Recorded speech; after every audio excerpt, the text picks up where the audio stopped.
এতটা পথ পেরিয়ে এসেছি তবু দুজনে, যেন হয়ে গেছি আরো অচেনা অচেনা। ও স্বপ্নেরা তবু খুঁজে যায় জীবনের শেষ সীমানায়, আছে কি রাখা বাঁচার ঠিকানা ঠিকানা।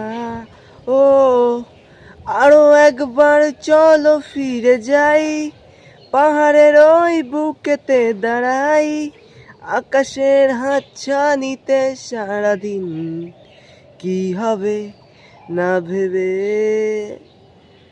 আরো একবার হাতটা ছুঁয়ে দেখ, আজও আমাদের ইচ্ছেগুলো এক। আমি জানি তুই আবার হারাবি নিজেকে নিজেকে।